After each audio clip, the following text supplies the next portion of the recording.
There is a lot of talk on YouTube these days about building. Black men claim they want a woman that they can build with. Black women claim they want a man who knows how to build. The two sides get together and go back and forth blaming and complaining about each other. Both sides have very valid arguments, but at the end of the day, when it comes to any argument or disagreement, someone is at fault. Someone is ultimately responsible and someone needs to make the change. Whether you are a religious person or not, everyone deep down in their heart of hearts knows that men are the rulers of our world. It has always been this way and it will always be this way. Men rule and women help. It is our nature. It is how we are made. Despite the feminist way of fighting against patriarchy, they will never win. Despite the black man's futile attempt to blame black women and white men for his failures, he won't be successful either. The fact is, whether or not a race or society succeeds falls upon the man. The man is the leader. The man is in charge. Therefore, if the man fails at leadership in the home, the family will be destroyed. When the family is destroyed, the community will be destroyed. When the community is destroyed, the nation will be destroyed. When the nation is destroyed, the entire race of people will soon follow. Currently, black people only exist because whites and Asians gracefully allow them to do so. Black people do not have a stable economy and culture to sustain their population. In addition, they have no way to defend such things even if they did decide to build them. For years, the black man has sat at the foot of the Asian and the white man, waiting for scraps from his table instead of joining with his woman and getting a table of his own. I started listening to the bickering on YouTube about the plight of the black community about a year or so ago. I started off listening to the black men complain about the women. What I couldn't seem to understand was, if black women were so bad, why even bother talking about them? Why not just marry outside the race and be done with it? I asked this question a few times in some comment sections of videos and never really got any answers. I listened to the women complain and they not only had answers, but they had solutions as well. Some women advocated abandoning the black community and the black male collective on the whole.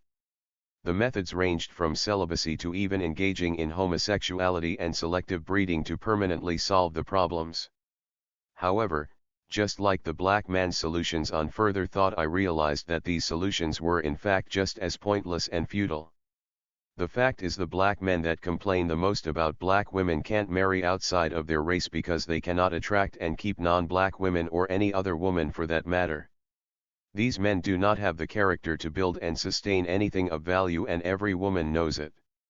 These are the men that have multiple children out of wedlock for different women. They cannot have a real family because they do not have the resources or character to sustain one. They take their bitterness out on black women because the black woman is the easiest target and she has no one to defend her. As for the black woman, her solutions were futile because if every black man on the planet died at this instant and every black woman married a white man, her children would still be black. The black man would live on. He would just be a little bit lighter. At the end of the day, a black person is a black person. How dark or light they are is irrelevant. We are forced to deal with black men whether we marry them, or are related to them biologically. The same can be said for black men in dealing with black women as well. We cannot pawn our problems as a people off on other races.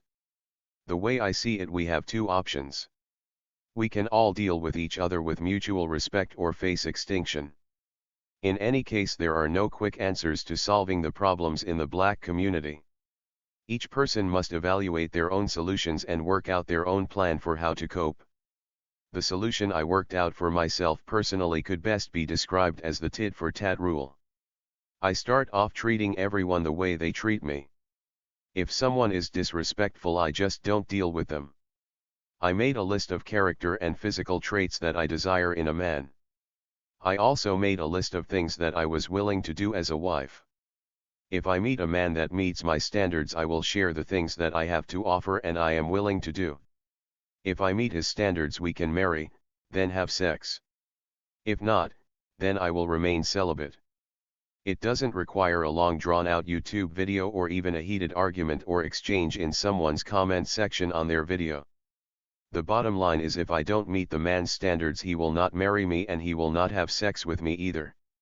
If the man doesn't meet my standards, I won't even waste time talking to him, much less doing anything else.